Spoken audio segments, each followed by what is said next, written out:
everybody, and welcome to another episode of HP Critical, a podcast where my friends and I talk all things gaming. I'm Jarrell, and I am joined by Gabe. Zoom. Hello, everybody. Brandon. Zoom. Hello, guys. And Kelly. Zoom. Hello, everyone. Are we doing this? I was like, is she gonna shoot? I might as well. Kelly was the one factor I wasn't sure of. I was like, I don't know if this is gonna Wild card. If you would have called on me second, no, but yeah, after Brandon did it, you gotta follow up. So this week, we got quite a few things to talk about, but we're also just gonna talk about chill, fun video game stuff at the same time. And I want to start with, what have you guys been playing?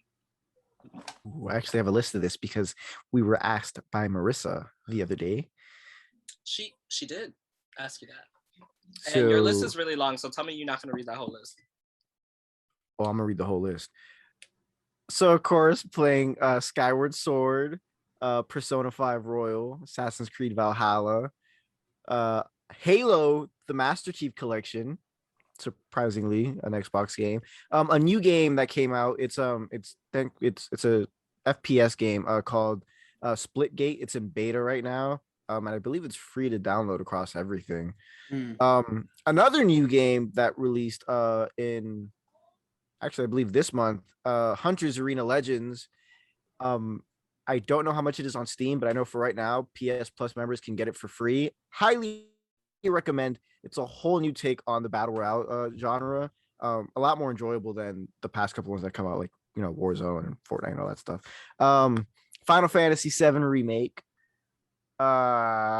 Still playing Three Houses, Final Fantasy 14, and the Final Fantasy Pixel remaster, the numero uno. Oh, nice. Cool. Which I have to say is exceeding my expectations. That's good. I want to talk to you after the podcast about what kind of quality life stuff that they have on it, because I'm curious about that. I cannot tell you about that because I did not play the first one enough. Sure. It's I'll rephrase the question. It's just stuff that what you've enjoyed about it, so I can kind of like gauge how much improved it is from its original. Because I have played the original, and it was hard. That moment that Brandon could have asked me because it was in their PR press kit for the release of the Pixel remaster. I have the email, but he doesn't care enough to talk to me anymore because he hates me. So he just asked you instead. I thought we were brothers, Jarrell. I thought we were too, and right to my face, you asked someone else about Final Fantasy, the one thing I can talk about. Darn, I guess this is not a family podcast anymore. Sure, I guess not. All right, who's next? well, speaking of Final Fantasy, I've been playing Final Fantasy 14 with Jarrell. It's all I've been playing every night. I am raiding dungeons. I am obsessed with it. As a former WoW player, I think it's better. And I don't know why I ever played fucking WoW Toontown. Shit. Bullshit. I think that I just really didn't like JRPGs, and I always saw the Final Fantasy stuff as like weird. Like they were riding on the chocobos, and I was like, this is so stupid. Like what the fuck? What the fuck is this? And like now I'm playing, and I'm like, I was wrong. This is exactly what I wanted from WoW, only with nicer people. Yes. Better graphics. I've yes. done, dude, in WoW, like I was fully leveled, and I did the same like 4 dungeons 30 fucking times or something. And WoW, I've done like 7 different dungeons. I'm like halfway till max level. Like, come on. Yep. Better, but yeah. So, and you can gamble, so of course I'm into that. Which we will be doing after this podcast. Yay! Golden sponsor! I'm so excited. Oh, never mind. I'll talk about it later. But I did the Leap of Faith last night alone. And oh my god! Did you pass? Did you win? I did. I didn't get the gold one. But you went all the way through. Yeah. Fair. Gabe, you have to join us. You got to do the Leap of Faith. It's okay. I got other games to play. Okay. I don't. Not a loser like you guys. All right. Final Fantasy is for nerds. Coming from the guy who has listed like 10. I've listed 3. Yeah, I've listed 3 Final Fantasies. Cool. Including the one they were just talking about. Including the one we were just talking about. Now, Yeah. Kelly and I were actually just playing last night. We ran through a dungeon for the first time, and we died a couple times, and everyone was still really nice. Yeah, they were giving advice. You guys must be playing a completely different game because I've already come across some dickheads. Well, I mean, I'm sorry. but I guess so. I haven't come across like, anybody everyone's that been was really even, nice so far. In our experience, everyone's been really nice so far. Must be nice. Yeah, must be nice. Nice people. All right, well, I've been playing Chris Tales, which my review is going to be not great. I can tell you right now when I finally write it. I was really looking forward to Chris Tales as a game. Like, I had played the demo when it came out. I was researching it beforehand, and now I'm just really, really bored. Could be because I'm playing Final Fantasy 14. In fairness, it could be because I'm playing Final Fantasy 14. But yeah, I started playing a little bit of Yakuza again and then stopped because of Final Fantasy 14. And I also tried to play more Bravely Default 2, but I didn't because I was playing Yakuza. So I've just been playing Final Fantasy 14. Brandon? Yeah, so well, stream-wise, it's been Skyward Sword HD on the Fridays. Oh, by the way, if for anyone watching the podcast, that's twitch.tv/hpcritical. Anyways, yeah, Skyward Sword HD on the Fridays. Fortune Street. We did it with me, Gabe, and Rodrigo recently did a Mario Golf Super Rush stream. That was kind of fun. Last Monday, I did another episode. It doesn't hold up. Played a game called Super Palace 4. Surprisingly really good, actually. That actually, I thought, held up pretty well. The other game, The Ignition Factor, absolutely did not hold up. That game was some trash, and it's disappointing that it was trash because it actually had a lot of cool ideas. It was just not executed well at all, and I came out of it both devastated and bored at the same time, which is a weird experience, but there you go. And off stream, I've just been playing Breath of the Wild, the DLC, as well as Pokemon Unite. That's pretty much me.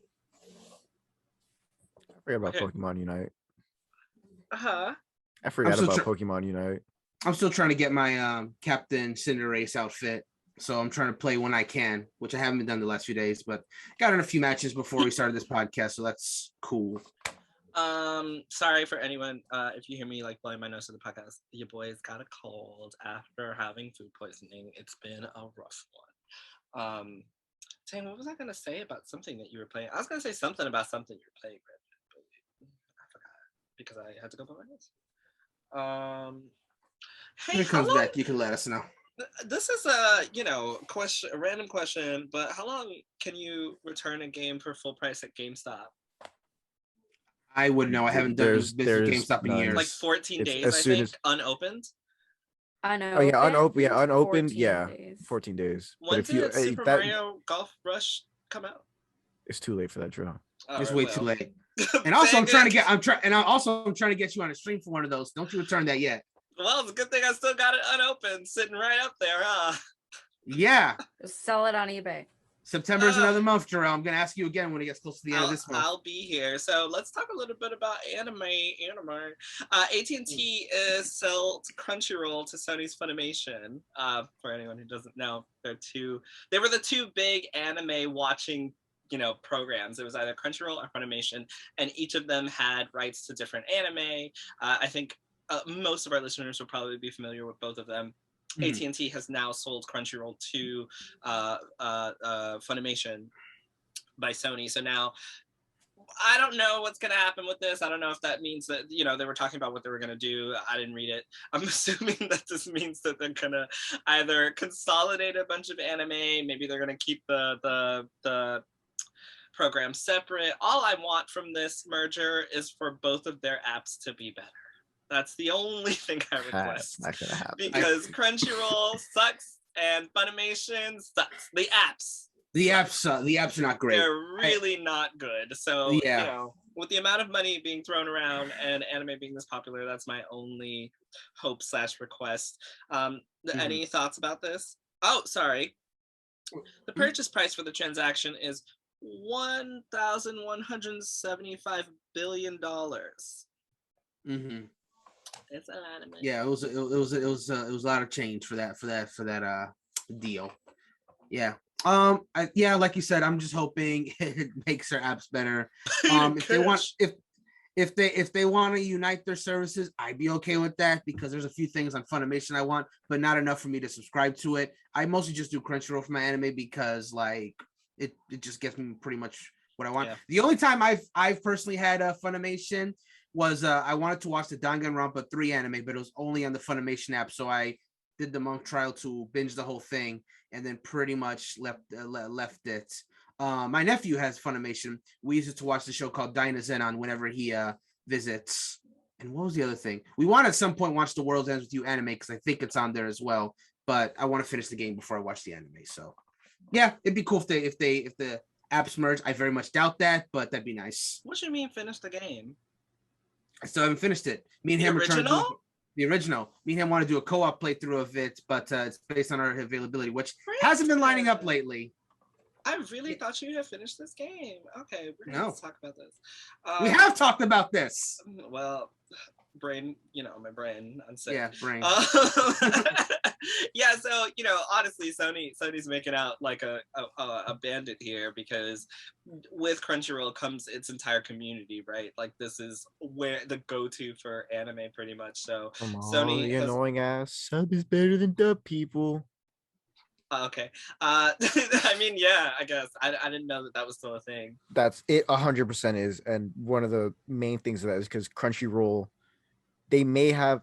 Some people say they have more anime. I don't think that's the case. I've looked at both their libraries and it's kind of even, but Crunchyroll has the more well-known animes. Like, you find all the Naruto there, all the Bleach, Attack on Titan, all that stuff. But the reason I'm with Funimation is because their dubbed library is actual garbage. Like, I think for Naruto, and I'm talking about the early Naruto, I think they only have like 100 episodes dubbed. And that show's been out since 2000. Like, aren't there like 1,000 episodes anyway?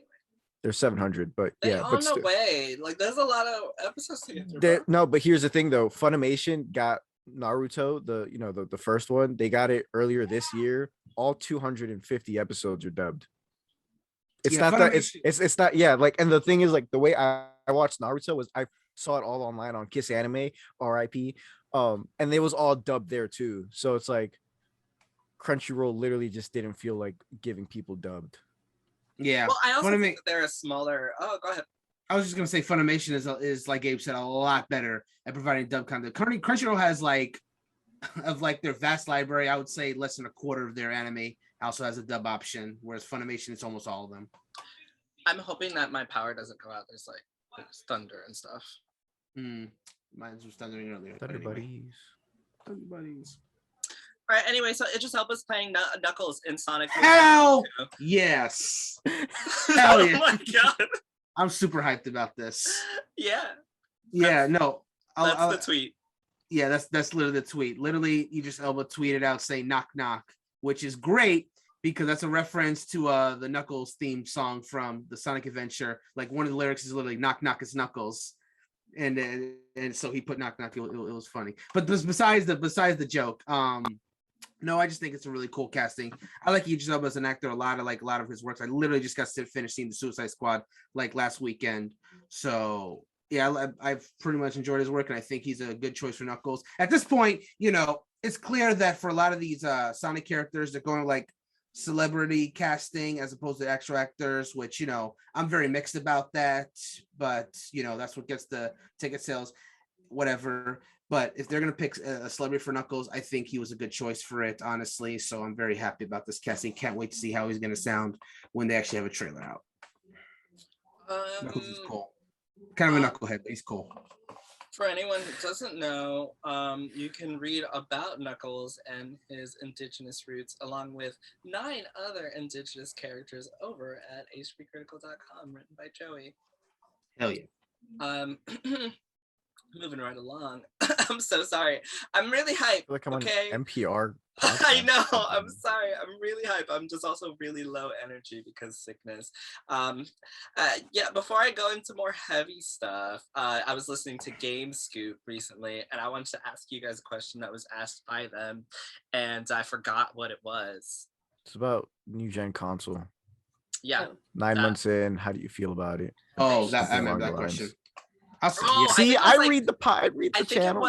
I think it was the pros and cons. Like they were asked pros and cons between the PS5 and the Xbox Series X, because a viewer, our listener, was writing in saying that they were going to buy one, and I wanted to know you guys' experience 9 months in with the PlayStation 5, specifically Brandon and Gabe, because I know Kelly does not have one. So, but I also wanted to know Kelly's experience gaming on PC, knowing that these new consoles are out, and whether it's attracted you at all. It's been 9 months. Have you still decided that you don't want one? Are you still interested? Are they exclusive, something that would bring you over? Just your experience with next gen going into 2021's more than halfway point. So okay, yeah, so 9 months in PS5, how I'm feeling about it is there's only we're still early into the console's life cycle, so it's suffering from the problem a lot of consoles have at the beginning, especially ones that are doing, last gen games and current gen games, the same thing, where there's not a whole lot of exclusives for that console. And even the ones that are coming out for both PlayStation 5 and PlayStation 4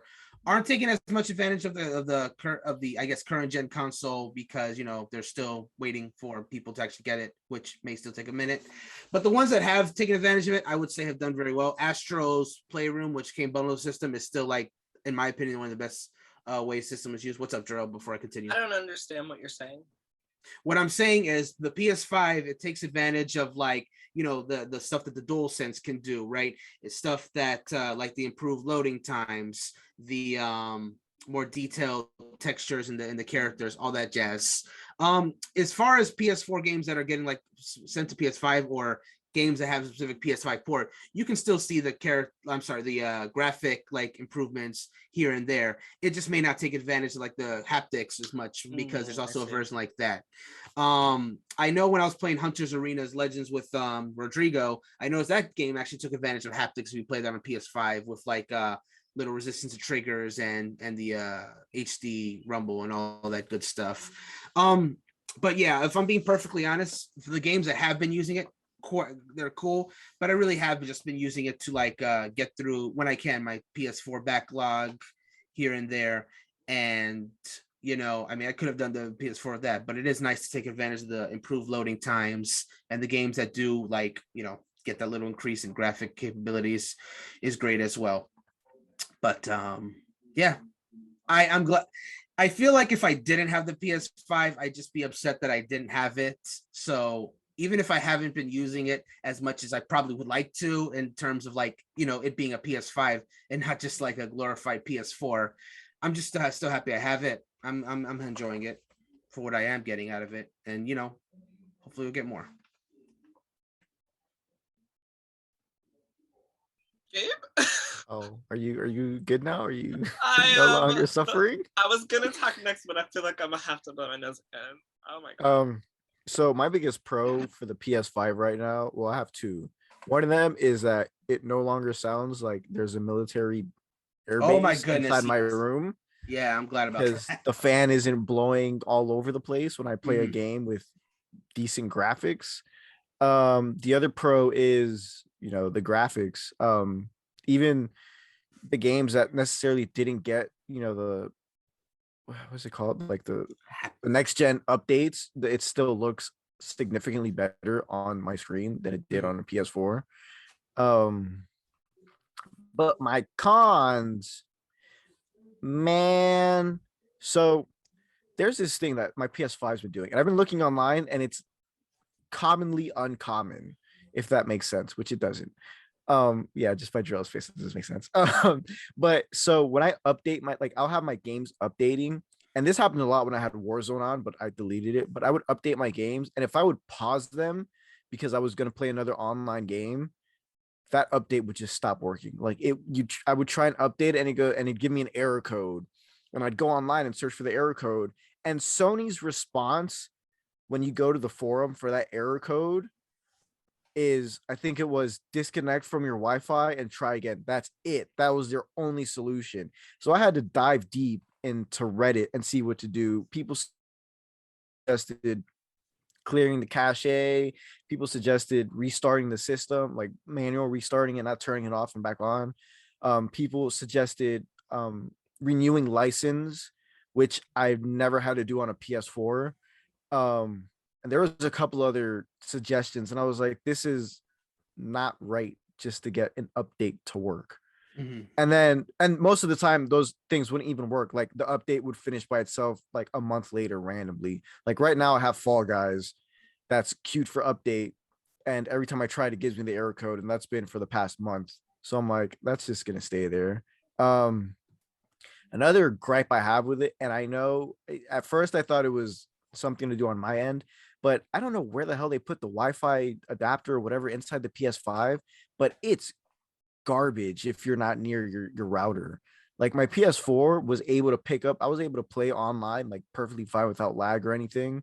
And my router's downstairs. I'm obviously upstairs. It do it fine. But now, like if I play any online game, there's like a good span of like 5 minutes in the gameplay where like I'll be lagging because the PS5 is not picking up the signal for some reason.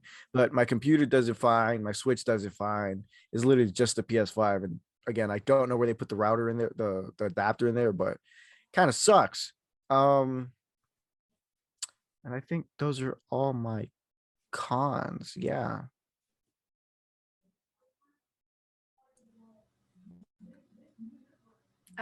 Well, I don't have a next gen console, but I've not really been wanting any. Like today they had a restock. One of my friends messaged me and said they had a restock of PS5s and also Xboxes, I think. Mhm. And I just didn't even try to get one. Like I just don't care. I'm kind of just over the new console hype. I have a PC. I want a new PC. I'm probably gonna be buying one if I don't buy a house later this year, but like I don't really get the point. Like the PC, I can just do anything. Like I can literally do this podcast and then just play Final Fantasy 14 on the computer right after. I don't even care about the next gen. I guess graphics wise, you're going to get a lot better looking stuff on a PS5 for the price. You'd have to spend way more on a PC to get stuff to look like that. But at the same time, like I said, it's just I can literally play anything on Steam, Xbox. A lot of exclusives come to PC. Like any Xbox exclusive pretty much comes to PC. So that's not a problem. A lot of PlayStation exclusives do eventually come to PC as well. I just feel like I don't really understand the point of having a next gen console unless it's like for the PS5, like the haptic feedback and stuff like that, because you're not going to get that on a PC. Unless I guess maybe, I don't know if there's haptic feedback for like the VR, you could do that, but that's the only selling point I could see for that on a PC. Otherwise, I don't really want a next gen console except maybe for something like that, but I don't really care about, it's just not something that's important to me currently. Kelly, quick question. With Yes, the dear. Steam Deck coming out that you've already ordered, Yeah. and it's essentially, let's just essentially say that it's a Okay. Nintendo Switch. Another question that they were asked was something along the lines of, do you think with the Steam Deck coming out, you'll, and I know you don't play your Switch anyway, so this probably isn't a great question, but with the Steam Deck coming out, do you think you'll find yourself possibly picking up your Switch more often if you're using the Steam Deck just for that handheld experience? There are some games coming out that I probably would play if I wasn't at home, but when am I not at home? And honestly, I only reserved a Steam Deck. I haven't paid the money for the fucking thing. I've spent $5 and like 5 minutes of my time. I feel like that's a fine investment. If I lose the $5, I'll sue immediately. No, but I just, I wanted to reserve it just so when the time came, if that's something I wanted, I would get it, and I might. But when am I not home? I work from home. I go out to eat on the weekends, possibly. I'm always at home. I'm home all day. Like I wake up at home, I go to bed at home. Like I don't leave. So for me, there's no commuting. And even if there was, I'd have to drive. Like even if I took public transportation or something, that's where I'd probably use it. But then what am I gonna do? Pull up to work and be like, I got my little Steam Deck. Like, oh my god. You know? That's what you Sorry guys, like. let me put it in my carrying case while I go to lunch. Like I don't know. Like maybe I would do it. But I feel like you're talking about Gabe right now when he takes his Switch to work. Oh, I didn't know that he did that, but if the shoe fits, Because I can. I take my Switch to work, but I have it like the carrying case. You know, like I'm not making no fun of you season guys. unless I'm just actually saying playing I it. don't go anywhere. Like I don't do anything. So there'd be really no point. It wasn't a read. I didn't know that you guys did that. No, I'm sorry. Really like funny. I wish I just never fucking It's said my anything fault. It was not a read. It's my fault for bringing it up. I just thought, wow, that's really funny because it sounds like what they do when they. But like My I fault. took it on Sorry. vacation. I took it on vacation with me, and I played like I just played like Lego Harry Potter. But it's like a very short term thing for me. You know what I mean? Like I would play for like 20 minutes. Like you have to have something that you can just pick up and put down. And a lot of Steam games, like I don't know any that I could really just pick up and put down like that. Maybe like a Phasmophobia, but am I gonna play like a handheld ghost game? I don't know. The games in my Steam library are just so not handheld like. I don't know. And I didn't get Final Fantasy 14 through Steam, so I can't play that on the go. You Oh, could. damn, that's right. That's not true. Fuck. That But is would I not have to true. rebuy it? Oh, you just sign into your No. Square Enix account, right? Yeah. But You can it's a literally- Steam Yeah, but deck. it's a- you yeah, go but through there's a- Steam. No, you can literally change. It's a computer. They've basically specified it is a computer. You can change the entire OS on the Steam Deck if you want. You don't have to go through the Steam OS. Like you can install Windows on there and play Final Fantasy 14 on the go if you wanted to.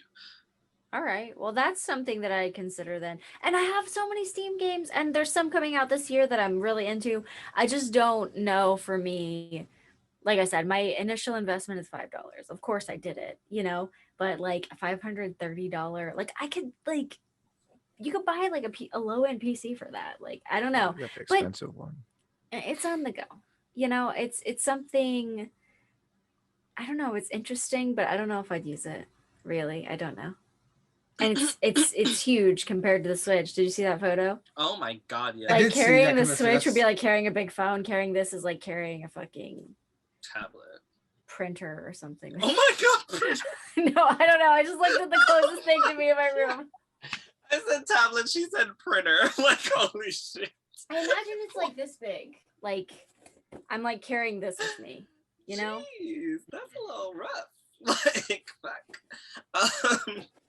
So my quick response to the question about Xbox and PlayStation, since I do have both, I can say that I have been using my PlayStation much more than my Xbox, unfortunately. Xbox does have the awesome quick resume, but I don't use quick resume. Like, I don't switch between games or apps like that, so it's never been something that's crazy for me. The only time it works really well, quick resume, is when I turn the Xbox off completely and I've been playing like PlayStation for a week, turn the Xbox on and it's in the same place that the game was. And I was like, I don't know what the fuck I'm doing, so we gotta start over anyway. But it booted up super fast, so that is really, really cool about the Xbox. But everything else I've just been playing on PlayStation. I was just gonna say, quick resume is like one of the coolest features that I've seen 3 people use off. That's what it is for me too. Like, I think it's really, really cool, but it's so useless for me specifically because I don't know what happened in this game that I played 3 weeks ago. Yeah. Also, I am very confused because I have turned off and like unplugged my Xbox and plugged it back up, or like power went out and it came back on, and that's just still in the same place. And I'm like, what the fuck? Like, how does this work? Everything's been unplugged. Someone explain it to me. It's magic. Yeah, other than that, I see no reason to use my Xbox except for Game Pass, which I do currently have, and I'm still not using it. So, I'm a proponent for Game Pass. I think Game Pass is great. I think it's great for when a new game comes out, like Chris Tales. I'm playing Chris Tales through Game Pass. Thank God I didn't pay for it. But that's like... That's literally it. My Xbox, I turn it on sometimes so I can see the pretty backgrounds of the games that I'm playing. That's nice. The backgrounds are nice. Otherwise, I'm using my PS5 for everything, yo. Speaking of on the go Final Fantasy 14, I have switched to playing on PS5 because then I can take my PS5 with me to friends' houses and we can all like LAN party it up on 14. Oh man. Without having to take my entire PC, which has been really awesome.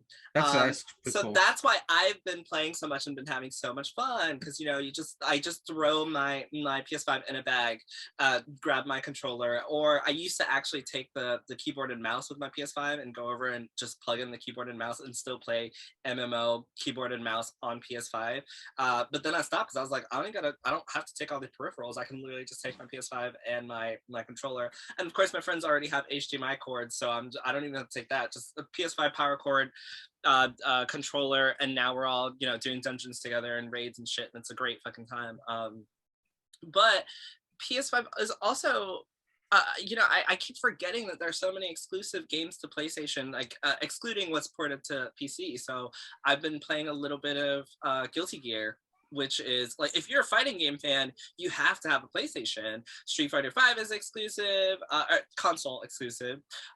Guilty Gear is console exclusive. Like, if you're playing these games, or if you want to go to friends' houses and play these games, you're gonna either get a Steam Deck and play on your Steam Deck, take your PC to your friends' houses, or you're going to be playing on PlayStation. What else am I playing? Final Fantasy 14 is exclusive MMO on PlayStation, right? They still haven't been able to bring it to Xbox. So I keep forgetting that there are games that I'm personally playing that I can only play on PlayStation. Final Fantasy 7 Remake, the Intergrade, all those, like, those titles specifically for PS5. And because of that, even if they're not not specifically for PS5, but even if they're not like exclusive to PS5, I've realized that I'm playing a lot of games that I keep forgetting are console exclusives. And like, all three that I've mentioned are three that I've played that I can only play on PS5. So every time I turn around, I'm booting up my PS5 to hop on one of those console exclusive games, which is why I'm trying to buy games purposely on Xbox so that I can use it more, or wait for something to come out on Game Pass. So I would say, for anyone who is still wanting to get one, definitely, because the graphic update is amazing. I play with friends who play on PC and for 14, and every time we transition somewhere, I'm the first person that's loaded in while their PCs are still trying to get them into the world. I don't know what that says. I'm not techie. I don't know if it's just because the PlayStation 5 is better, performance than their PC currently. I don't know, but I am ported everywhere, and everything works much faster on Final Fantasy 14 on my PS5 than it does on my current PC. So that just makes things even easier for me. So it's just been it's been very easy. And I suggest that everyone take your PS5s to your friends' houses and play Final Fantasy 14 together. That's my endorsement. I don't have friends. I have Kelly who plays with me because Gabe refuses to. And so does Brandon. So here we are. You guys don't play games with me that I want to play. Let's Play It Takes Two. I asked you to play that with me, and you beat it, and then never played again. And I'm sitting here with no one to play with. Okay, I thought I've never played again. Just never invited you to play it again. Yeah, thanks. This is the third time that you've insulted me in this podcast. I appreciate it. This is the first time today. No, it's the second time, because you already said that you didn't invite me to play 14 because I'm a loser, and Final Fantasy sucks. And nerds. Oh, you also called. Speaking of losers, I won last night at Cactpot. Actually, I got the 3600 jackpot, which I never got before. Anyways, off topic, but I finally won a big jackpot. Yes. Okay. Yeah, I thought you won the. Okay, never mind. No, God, I wish. I thought you won the big one. I was like, Kelly, what? Wait, did I? Did you go back last Saturday? I didn't go. We got it. We'll go back today. Okay, let's go tonight. We'll go back and check in. So let's talk some serious, not so fun game stuff. If you guys are ready, is that okay? Let's do it. So he wants the world to know. No! So anyway, let's talk about some serious gaming stuff this time. Twitch, because Twitch just keeps being brought up constantly. Not Twitch. Let's bring it up again. I didn't say it was bad. I said serious. I didn't say bad. Okay. Okay. I'll get up when I hear assuming the worst. So, I am assuming the worst. This is an article from the Washington Post, written by Nathan Grayson, titled "Marginalized Streamers Beg Twitch to Do Better in Wake of Hate Raids and Poor Pay." I am going to give you guys a few quotes from this. During an August 6th broadcast, the Twitch streamer Wreck-It Raven, who is Black and uses they/them pronouns, emotionally described a series of traumatic real-life experiences that informed who they are today. In response, viewers in chat told Raven they were loved. This made what happened next especially hurtful. About 20 minutes later, Raven's chat was suddenly flooded by dozens of users spamming the same message, which read in part, quote, "This channel now belongs to the KKK." It was the second time that it had happened in just 1 week. Thousands of streamers, many from marginalized backgrounds, have spent the past few days employing Twitch to counter so-called hate raids, in which groups of malicious users employ dummy accounts and bots to fill a streamer's chat with targeted abuse. Under the banner of hashtag Twitch Do Better, A Twitter hashtag started by Wreck-It Raven on Monday, streamers and their fans have drawn attention to issues plaguing the live streaming platform, ranging from harassment to an unfavorable pay split. And that was just people saying that they didn't want Twitch taking 50% of what they make, because that percentage is really, really huge, especially if this is your job. Excuse me. Quote, earlier this year, for example, Twitch users went so far as to create a server on the chat platform Discord dedicated to fighting hate raids. I'm just tired of it, Wreck-It Raven, who, along with other streamers interviewed for the story, declined to share their full name for fear of harassment, told the Post. I'm tired of feeling like I'm not allowed to exist based off of circumstances that are out of my control, and I know other people are too. So there's also a thing about Twitch did release a tweet about what they decided to do. But before I go into that, there's another piece I want to read here, and it says, quote, one possible reason is Twitch's implementation of a plethora of new tags. Some focus on specific identities like Black, transgender, and disabled in May of this year. When streamers apply these tags to their own streams, it means that prospective new viewers and fellow marginalized streamers can more easily pick them out from a crowd of millions. But tags also provide racist, homophobic, and ableist trolls with a veritable buffet of targets on which to feast. Streamers who requested these tags for years still feel the pros outweigh the cons, but they wish Twitch would have done more to head off harassers. Oh my God, excuse me, I'm sorry. So, before I go into what Twitch did, is anyone surprised by this news? No, I mean, that was one of the big reasons why we had, or why some people had said, and even we said on the podcast, we were like, okay, if they put these tags on there, they're going to be targets. And they still wanted the tags, like people are obviously using them, but that was like one of the big, like, not selling points to the tags was like, okay, yeah, just make it easy for them to find all the people that they want to harass in one place. I feel like the tags, like I said, are still good. But it's not really surprising. And to be honest, guess what? I remember the first time I heard about a hate raid, it was another streamer. It was another streamer that went into another streamer's channel and was like hate raiding them. They didn't even get banned. I think they've probably been banned now, but it's like actual people on the platform. On the platform, yeah. Streamers on their platform. They like pull up somebody's stream on their stream and like make fun of them and like send people to troll them. Like, people are doing it on the platform and making money. So I don't know why I would be surprised that they're not doing anything about hate raids. Some of it is their fucking partnered creators. Yeah. So yeah, I don't find it surprising, and I mean, I hope that they do something, but I don't know really what you do. You have a platform where people can pretty much be like anonymous, just under a username, just doing whatever they want. How are you gonna stop that? I don't know. Yeah, so there's another Black streamer, Omega Critical Bar Jones, who shared a video of a recent hate raid he experienced in which his chat was completely eclipsed by repeated instances of the N-word. He concluded his video by saying, "Twitch, do effing better." The video, which was first posted yesterday evening, now has over 200,000 views. That's also a quote from this Washington Post piece. So Twitch did respond, and I do want to talk a little bit about their response because they sent out a tweet as well talking about managed harassment, which called the title of their article is Managing Harassment on Twitch. And it says, harassment can be frustrating, demoralizing, and scary. It's also against the rules. If you feel someone is breaking Twitch's terms of service or community guidelines, we recommend you report it.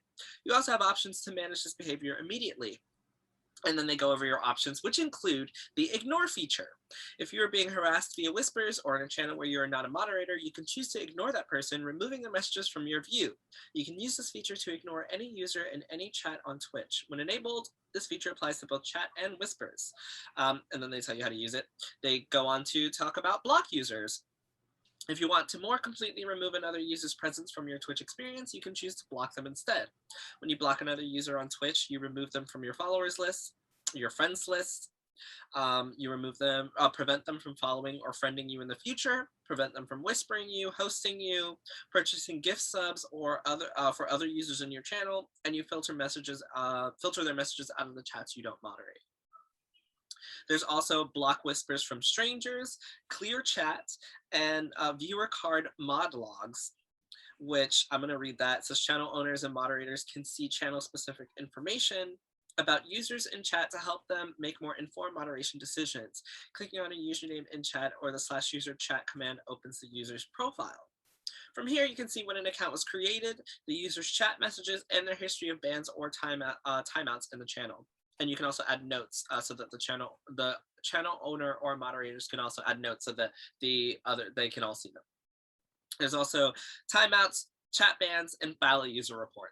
That was what Twitch's response was to this. And their tweet said, "We've seen a lot of conversation about botting, hate raids, and other forms of harassment targeting marginalized creators. You're asking us to do better, and we know we need to do more to address these issues.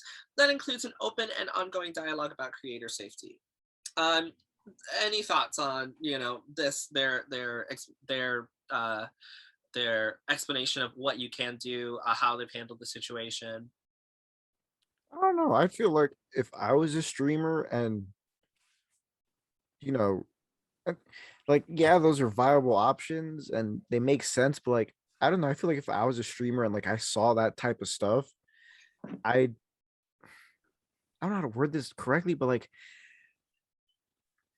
I don't know. I feel like you're like the responsibility falls on me as the streamer to make your platform feel safe for me. And then I have to go and I have to look at the messages of what people are saying, which is not favorable things that I would want to read. And I have to go through that. And then in instances where I have to report the person, I have to keep those messages up and put them in whatever the text box of what this person said so Twitch can see it and take action. It's one of those topics where like you just wish the solution was as easy as you rub a genie's lamp and you just wish for people to stop being dickheads. But there's only so much you can do at this point, and there's only so much Twitch can do at this point, because if they start restricting, actually no, because wasn't a couple of months ago that they were talking about that they you can no longer type out like simp or something in the chat. Yes. Like as soon as you type it out, you get blocked or something, banned. Yeah, I don't remember what the repercussions were, but yes, the word simp was one okay. That was like... Then just start putting in your system anytime someone drops the N-word or drops. Can I mention something about that really quickly? Yeah, because I don't know where I'm going with this. So one thing that people have been able to do is they've been able to change the E to a different type of E, which I forgot what the E is called specifically. Epsilon sign? Yes, maybe. I'm assuming that's the only thing I can think about. And that allows for people to be able to continually type the N-word in chat. Yeah.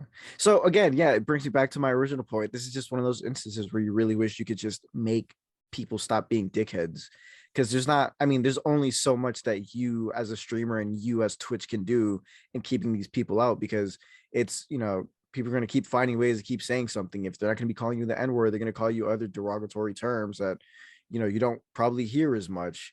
And it's kind of like not necessarily a snowball effect, but they're always going to find a way around it. And it's, again, it's easy to create a new account on Twitch. Your one account gets banned because you said something, they're just going to make another one and keep going and going. So it's, I don't know. I wouldn't know what to do in that instance. I have very little to say about this, so I'm just saying it. And that is, I feel like Twitch has constantly said, we're listening, we'll do better. I feel like this stuff, this is the same response that we had like last year, right? It's always, hey, we're listening, we'll do better. And yet it's 2021 and I can't tell you what's changed. We got pronouns. Woo. We got like tags. We got tags for people. But I can't tell you what changed to make Twitch a safer place for anyone.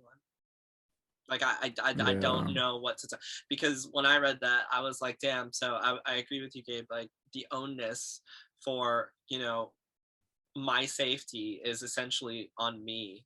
And I will say, I understand when you're streaming, of course you're putting yourself out there, right? Of course you're not gonna expect, I mean, I think we all have the expectation of, yeah, I'm probably gonna get a troll or two, right? But like, I don't think anyone sits down to stream a specific day and assumes that they're going to be hate rated for the color of their skin or their sexual orientation or anything about themselves that they can't change. Like, no one is under the assumption that that should happen. And I think the problem is when those things do happen, you know, you'll see really big streamers get banned for like 2 days and then come back.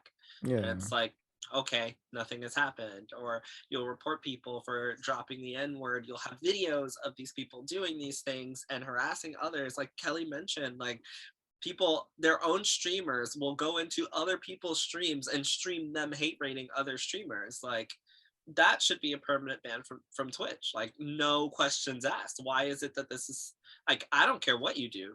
If it were my program and I see you specifically going out of your way to do that to someone over absolutely nothing, I would ban you permanently. I'd ban your IP address. Like you are no longer allowed to use my platform. But you know, for Twitch, it's a 2-day ban, and you can go make another account and do it again. So I just think like, I really don't think they're trying their hardest here. Like, yeah, all your options were great, right? Like, yeah, this is wonderful. Yes, I would love to sit with Brandon and go over the HP Critical like list of people and look at, because you know we get some hate emails, we get some bullshit sometimes. And I'm like, okay, well now we got to sit here and look at the list of all the people that have created shit and then like ban them ourselves and get mods and get other people to help us. And like all of that is stuff that like, it just seems like a lot of work. Yeah, I agree. I definitely agree. In 4K.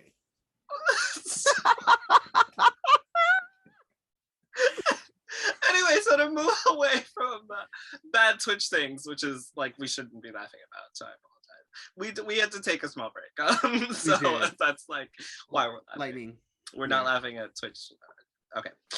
Yeah, Twitch do better.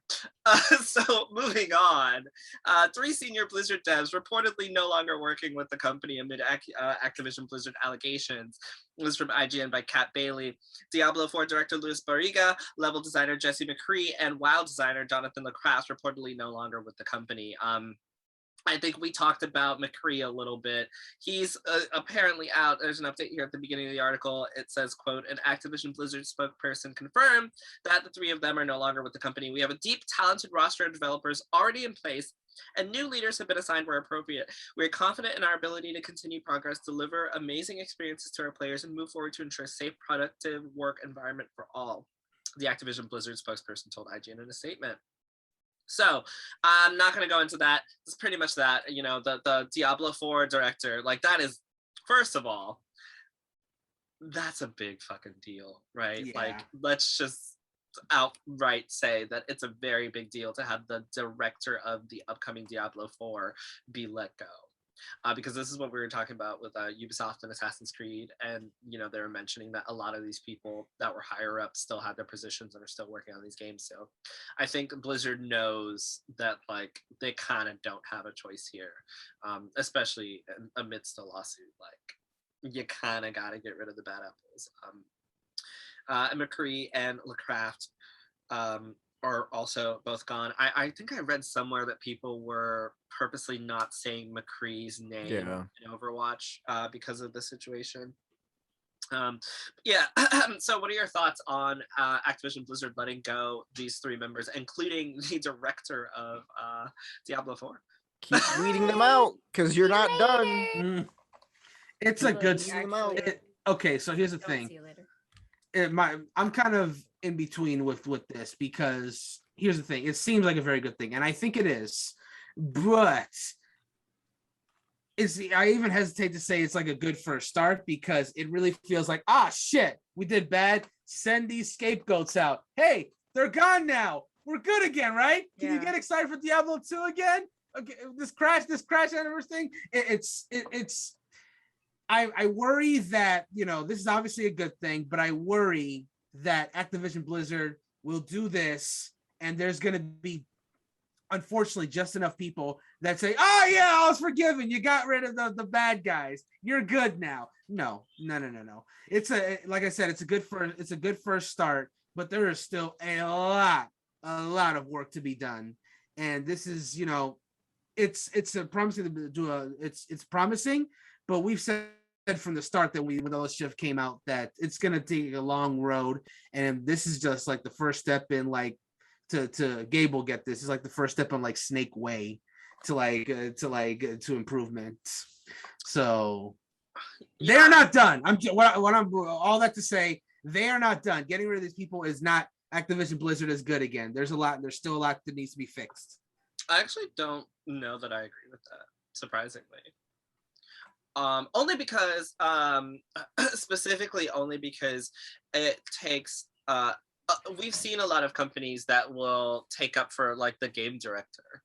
And the fact that the Diablo 4 game director, like Diablo 4 is going to be, was going to be huge, right? Like that's a pretty big deal. And usually these companies like Ubisoft will make sure that those game directors stay in their position and punish them through whatever other means and keep them on. It could be that this is just so big that they had to let him go, but I think that's I kind of disagree with you, but I don't think it was Blizzard. I don't see this as Blizzard like trying to save face. I see this as an inevitability more so than look, we're doing the right thing. It's kind of like y'all are legit amidst the lawsuit. Things are getting really bad. You don't have a choice. Like this was not like, it wasn't like, let's do this for PR. I don't see this as let's do this for PR. That's fair. See this as that's a good point. This investigation is going on and they kind of like have to hands are tied. That's fair. We're kind of like past that. People are exodusing. So. WoW. They've lost half their player base. Like, it's too late for like scapegoats. Like, people are not playing your game that they've spent the last 20 years playing, or at least 15. Like, okay, if you're losing people that have been with you for 15 years, like, you've got bigger problems, than just letting a couple of people go that were a couple of bad eggs. Like, people were already mad about the games.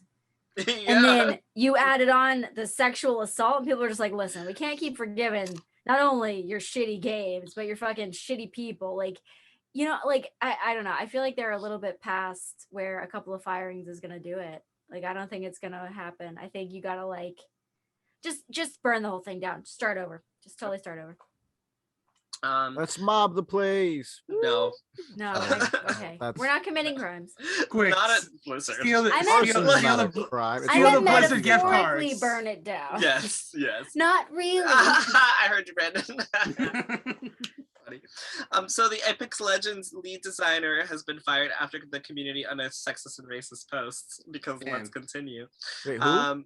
Daniel Z. Klein has departed from Respawn.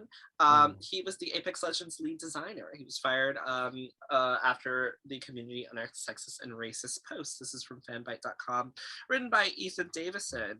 I'm not gonna read it, but it's just, you know what? We'll look at some of it.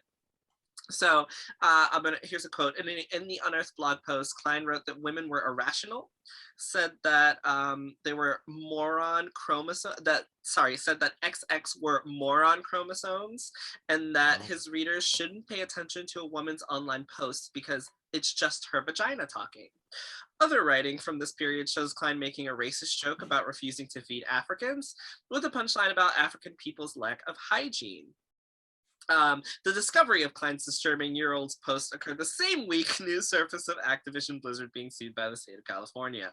Because, of course, Klein, who's been enthusiastically expressing solidarity with the victims of the recent reckoning at Activision Blizzard, admitted to writing the blogs and apologized in a tweet that says, "I hope it's obvious that I don't believe these things anymore," he wrote. Afterwards, Klein continued to post content about the Activision Blizzard news, burying the apology under dozens of retweets about the Activision Blizzard walkout and the stories of former employees. So he was like, yeah, I wrote those, but I totally stand with all these Blizzard people. I'm so sorry that I did this, and then just buried that apology tweet with a bunch of retweets about standing with everyone at Activision Blizzard.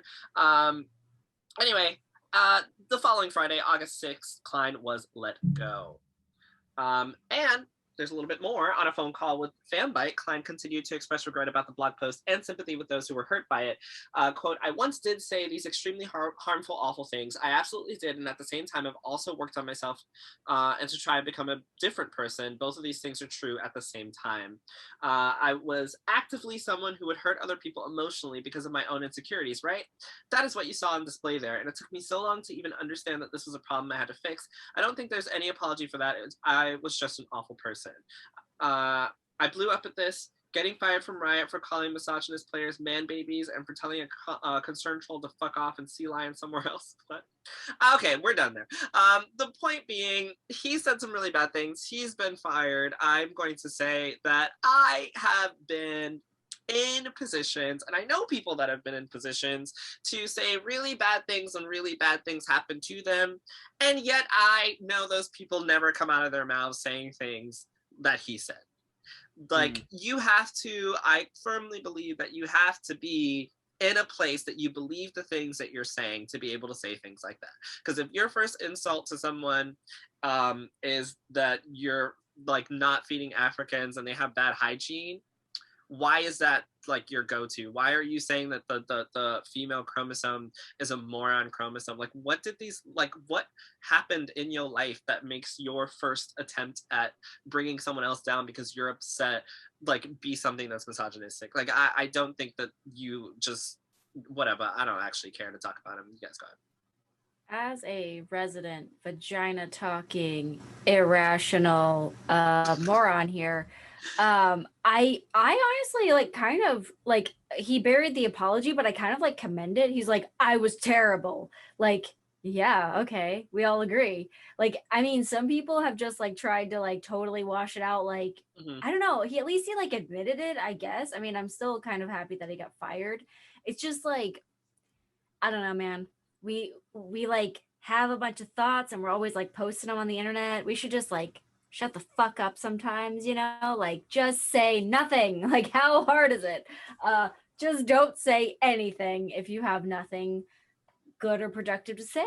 Yeah, I don't know. I whatever you were saying, you got fired for like comments, I wasn't expecting those to be the that was, he said them, that so was to extreme. be fair, he said them 14 years ago, but the article says they were words from 14 years ago, but he was also 27 at the time, so I feel like that's a little old. That's a little old to be saying what you said and like trying to, you know, fix honestly, that shit. You know what's That's funny? really whenever old. Okay, 14 years ago I was saying stupid shit, but it was like rawr, or like, you know, like like yes. it wasn't like, oh, I hate this group of people. It was exactly. Like, my boyfriend didn't call me last night. Like, I am a moron. You're right, an irrational one. At 27, who is it? Yeah, but no, I wasn't saying shit like that, I guess. But now, like, the posts that I'm making are not anything like that. I do insult men a lot, but it's normally these men, so I feel like it's justified. I know. It's it's just it's very crazy to me specifically because Apex is such a game that is about its diversity and its inclusion and its community. And then one of your lead designers, like, imagine if your lead designer believes that women are whatever he said. I can't even remember right now. Like, and then this is the guy that you have working on like female characters. Like, that's such a bad look to me. I don't know. What do I know? I don't design characters. Maybe we should start. Maybe we should start. Clear all your vlog posts from the past and let's get going. I'm gonna just delete that Tumblr right away. I don't know what the hell's on there. Tumblr went down the drain when they got rid of actually porn. The adult stuff. Yeah. Oh, well, it's turned around now. Everyone's in a different square. So speaking of, so we had to take a little break. But speaking of making our own studio, let's talk about someone that did just that. Someone who we've actually talked about before on the podcast. I had to use the segue. I was going to talk about the Nintendo World that suspended a ride because a Goomba statue broke and fell to the ground. But that's the whole story. You know, that's okay. that's poor for another Goomba. time. Just a dozen prayers to the Goomba, I guess. Continue, Joe. I was also going to talk about the composer Pedro Silva, who released a statement regarding their abusive behavior back in December of 2020. Subliminal, this is the video game Subliminal. The developers have recently released Button City, have yet to acknowledge that in any way, despite keeping Silva on the project. So, you know, another person just going around doing whatever they like and however they'd like to, and, you know, receiving no consequences. But speaking of people who have created their own gaming studio, excuse me, sorry, where is it? What the fuck was that? I can't breathe, so I can't breathe. I'm not laughing. No podcast audience. He was just trying to protect his Kirby inhale. He wants a new ability. Exactly. So, X Far Cry devs' new game studio is 4.7% women. Ready for more. So this, I love this. By the way, 4.7. This is over at Kotaku.com, written by Ethan Gack. So, excuse me, I'm going to read it here. Assassin's Creed 3 director and former Stadia developer Alex Hutchinson is back with a new studio called Raccoon Logic, as well as some old excuses about its lack of diversity. I believe Gabe knows what I'm talking about. So, a picture included in a press release showed the new studio staff standing outside of an outdoor staircase. Of the 20 people present, all were men, though Hutchinson later clarified that there is one woman on staff as a project lead. She was not pictured. When social media started criticizing this breakdown, he called it trolling. Jason Schreier actually made a post and said, I can't believe, this is paraphrasing, but he said, I can't believe this is what a gaming studio likes in 2021. Alex Hutchinson came back and said, wow, you know, you've made it when Jason Schreier is trolling you. And people in the comments were like, he's not trolling you. You should be taking this seriously because he's literally calling you out for your lack of diversity. So far they've hired one woman, and she was not pictured in the 20 men that were a part of the studio. So, Alex Hutchinson, you guys might be wondering, who the heck is Alex Hutchinson? I've heard that name before. I will remind you.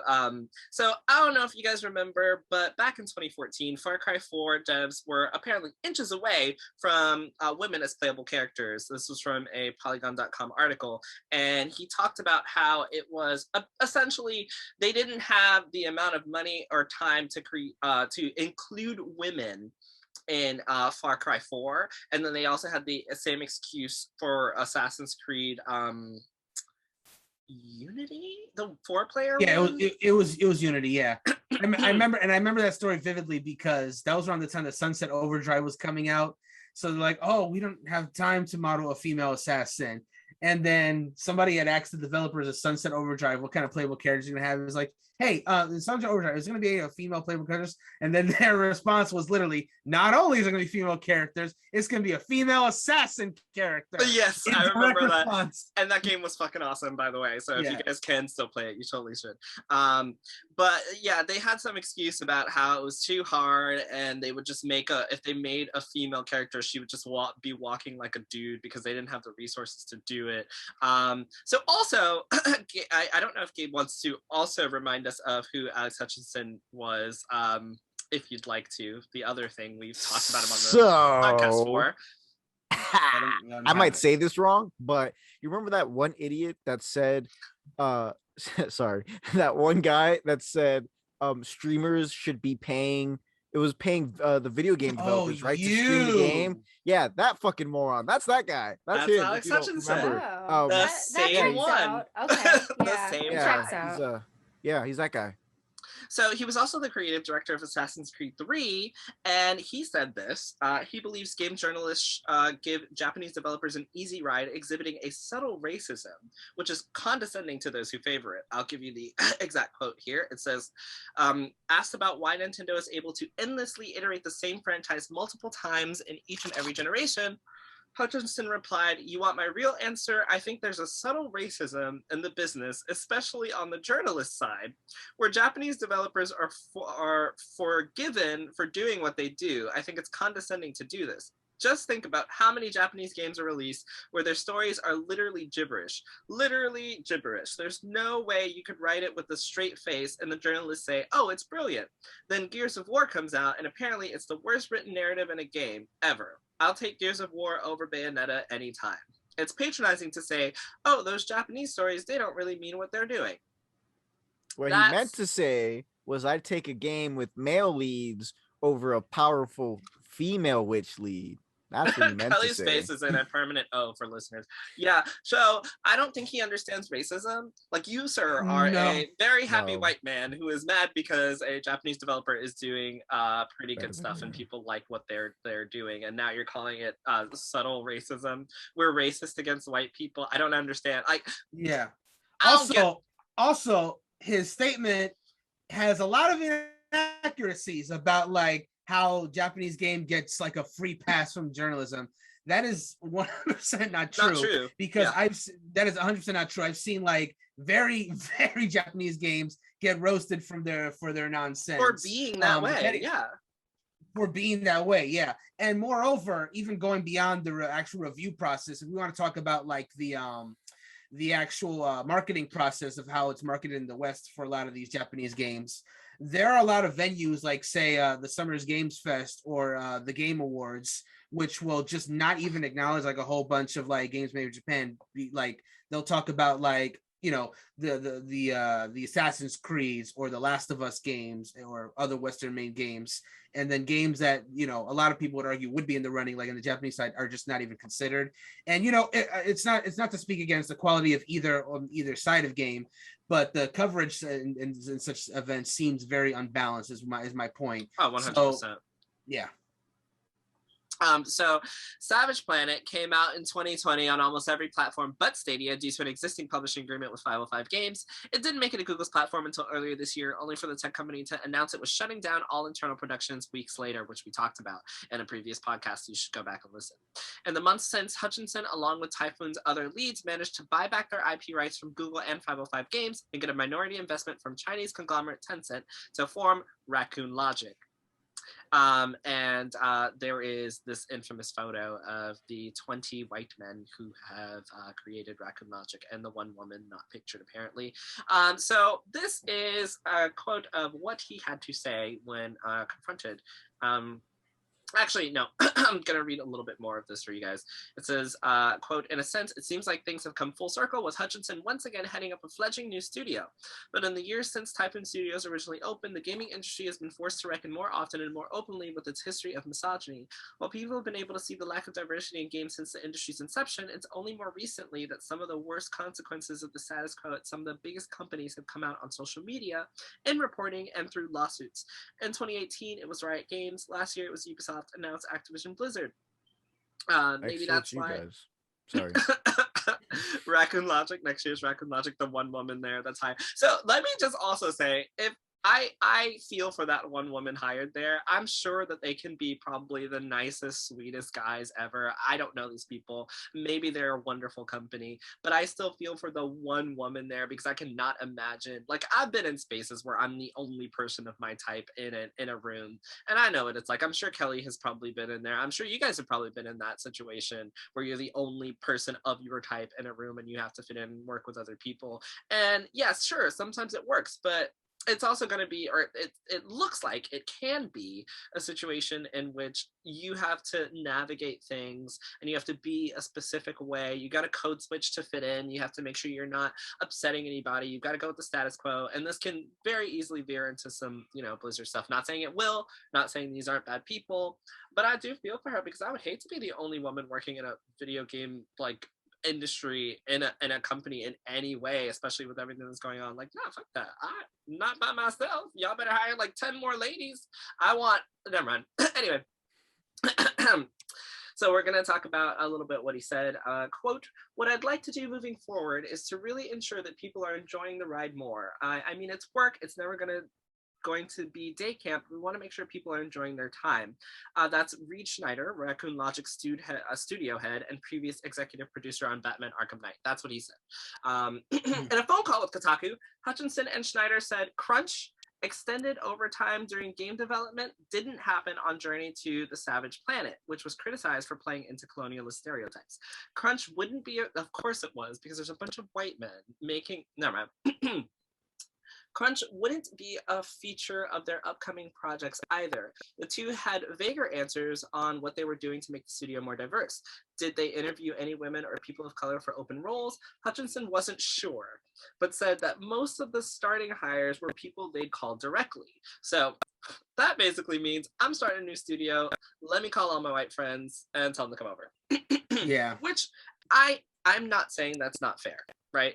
Like, I think that's a very fair practice. If you have worked with people and you know they're really good at their job and you know that they can get the job done, you might want to hire them. But that doesn't mean that that's where your hiring process stops. You then have to look at who you've hired, how your hiring process has worked, and seek out those that are different from what you've already hired. Like, I think if you're gonna do this, like if you're gonna call your friends up and start something, you better make damn sure that you have an equal opportunity for everyone else that hasn't been included here. Anyway, I'm gonna stop tangential conversations and just finish reading it. Quote, "It's challenging to find women in engineering roles." Okay, I said I was gonna stop. "It's challenging to find women in engineering roles, which was a lot of the hires that we made," Schneider told Kotaku. "We very clearly made a point when we said, okay, if we have roles that we are able to have more diverse candidates and the production is one of those areas, then we should make that a priority. And fortunately, it worked out. We were able to find a great person to join the team who worked with us, that one lady. The focus is fairly on gender just in this one photo, but there are so many parts to this," Hutchinson said. So he's responding to people talking about the photo. "There's the compensation that we're paying people. That's the amount of holidays to get there, what tasks we ask them to do, and whether we force them to perform overtime days. If everyone's opinion is allowed to be heard, if people are invested in their work and can actually meaningfully make decisions. And I think we're doing really well at all of those things, and then clearly poorly on the gender side. So I feel like there's a lot of success on one hand so far, and yes, something we need to improve on." That was their response. When this photo came out, he was like, yeah, so people are really focusing on the fact that it's all dudes, but nobody's really looking at all the great things we're doing for all these white dudes, which includes no crunch. We're creating a great environment for them. They're going to have holidays off. It's going to be a great place for all these white men that work here. That's essentially what he said.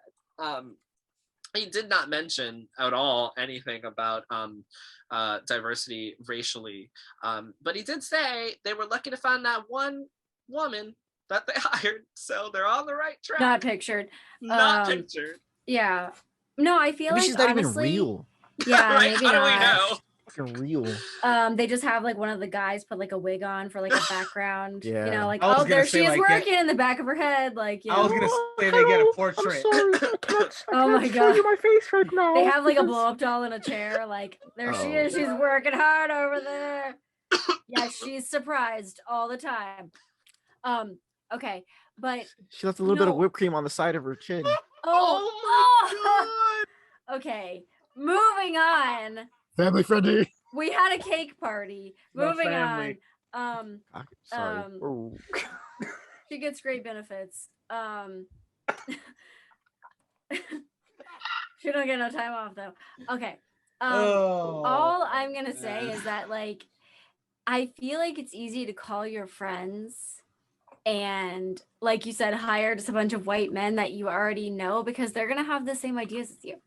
They're gonna like be on board with, okay, yeah, only this type of character is what we're gonna make. Like, they're not gonna have differing opinions, and if they do, you'll respect those opinions and listen.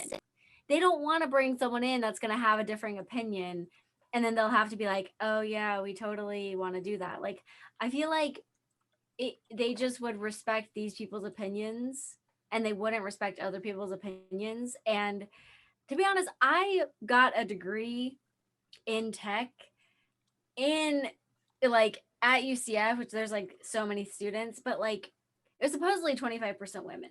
Like, I was in classrooms with 100 people. I swear to God, maybe 5 were women. There's no way that it was 25% women. So I do kind of agree that there are less women to fill these engineering roles, right?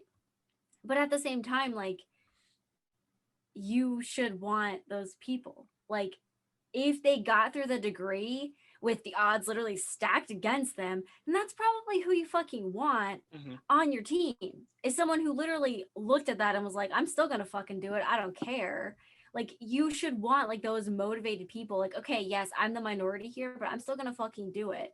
Like, I don't know. Like, I just coming from it, literally, I graduated from the College of Engineering and Computer Science at UCF. Like, there were not a lot of women, but I see, guess what? Women in engineering getting jobs at fucking NASA. Why can't they get hired at a fucking video game company? You know what I mean? Like, okay, they're good enough for NASA, spaceships, flying, internships, getting jobs, whatever, but they're not good enough to work at your fucking video game company. Oh, I'm sure they're just not applying. Oh, I'm sure. Yeah, I don't believe it. And I think that if you have that issue, like, I think it's so simple. This just takes me back to like the elf makeup thing. Like, all you gotta do is look at your staff. And if every person in this staff room looks exactly like you, there's probably something you're missing. But that's like, where they feel comfortable. That's like literally their friends. So yeah. They don't notice anything's wrong. They're like, this is normal for this is normal people that I'm around. This feels perfectly fine to me. Yeah, because they don't notice it. You're 100%. They don't notice it, but that's why at companies they hire people who look at that. They hire like HR people. They hire like those types of people. And at video game companies, they're just not doing that because they're just starting up with their friends. There's no legal and compliance team there to keep them, you know, diverse. I mean, there's no one to hold them accountable. And to mention, I briefly mentioned this, but their studio was originally one of the studios that was bought by Stadia before Stadia let go of everyone. So like they were bought out before and then had to buy back their own company. So I don't know what the process was when they were purchased by Stadia. I don't know what they had to go through. I'm assuming absolutely nothing. There's probably just like Stadia saying, we need games, here's money to make a game for us. And then they were like, just kidding, because we're sucking, so we can't do that anymore. But in that process, you should have been able to notice this. But even if you didn't, when you do see it, when this photo comes out, and when people are mentioning specifically the lack of diversity, and then your response is just like, oh yeah, they're totally just trolling us. That is such a tone-deaf response. Like, that is the biggest fuck you to anyone out there who had any intentions of trying to help you. I think, in my classes, speaking of experiences in my classes, I was literally the only Black guy in my classes. Like, I have a bachelor's in English. I was the only Black guy reading 18th century British literature in that class. So like every time racism or the N-word came up or slavery, everybody looked at me and I was like, fuck y'all. So like, I know what that experience feels like. And that's why I care about this woman that's hired there, because like Kelly said, I feel like this entire group of guys is just going to be agreeing with everything everyone else says because they don't have that, experience. And that's what happens when you so for example, with HP Critical, I have specifically, and I have absolutely no qualms with this, I have specifically been looking for a Black female writer. Why? Because when it comes to covering, something like oh my god, what is her name? Literally, it doesn't matter. Covering anything Black girl gaming in video games is like, I can do my best with part of that. I'm not a woman, right? Like, I can't get that experience. I can't say what this means to me. I can only say what part of this means to me. I don't know what it's like to be a Black female in gaming. I can't say what it's like to be a female at all in gaming. I can't say that. I can give my opinion on something, but that comes with a grain of salt with what I know, right? Like, I can say as much as y'all get the point. So like when you do something like this, if someone calls you out for it, you can handle this two ways, right? You can be like, oh shit, you're right. Like, we fucked up. We need to look at what we don't have, look at what we're missing, figure out a way to implement what we're missing, but also figure out a way to protect what we implement. And that, I think, is a part that a lot of companies end up missing, because sure, you can hire 10 more women that are still outvoted by the 20 men that you have, and then just hire them and have them sit there as, female diversity hires and call it a day, and then make them take a picture with you and pay them $130 an hour to play video games. Where can I apply. and some people might be totally okay with that, but then but it all depends. Y'all get my point. I'm done talking about this, man. I know, $130 an hour. Like, I think I see if they were offering that kind of money, I bet their inbox would be flooded with female applicants. But that's the thing. I feel like you're really not looking, and I like to say something like every time someone says something like that, I just feel like they're not looking. There are tons of discords of just females who are women who are more than qualified for a lot of these positions. You just gotta look. Like, it's not as easy as just posting a post, right? Because how many of us marginalized people even get to see those posts? Those posts are going to rotate around the same circles. And it's proven that I know this about women for sure, that they're not as comfortable applying for roles that they're not qualified for.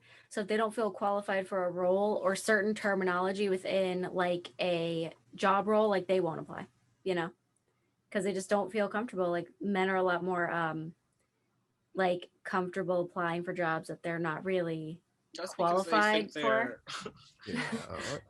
I'm saying women are more likely to shy away, so you have to like kind of like change those job descriptions to like reflect people that you want to hire. Gabe, Brandon, I'll try and be quick about it, but like but this is exactly how the case is that we see in Ubisoft and Activision Blizzard start. Yep. You hire a bunch of bro dudes, you're a group of bro dudes, you're friends, so you're gonna you're gonna do things the way you guys want to do it. And the more your company grows and you start moving towards the top, the pyramid starts getting bigger and you're sitting at the top with your 20 bro dudes. That's how this all stuff goes down. And then I actually feel kind of bad for the one woman hire, if she's real, because it kind of seems like she was like a checkbox hire. It's like, do we have a woman in the group? No, we have one now. Check. So like, I feel bad for her because again, it's like we keep saying, she might be outvoted a lot of decisions going on in the company. And also, I feel like you create a new studio because the previous studios you've worked at don't do too good. Might be a sign of how good you are. But like, we're amidst a whole ordeal of women and people of color looking for a new job because the job they're currently at sucks. And there's a bunch of things coming out, and so it's like you had the opportunity to create this new studio and be like, hey, if you're looking for new work and you want to feel comfortable.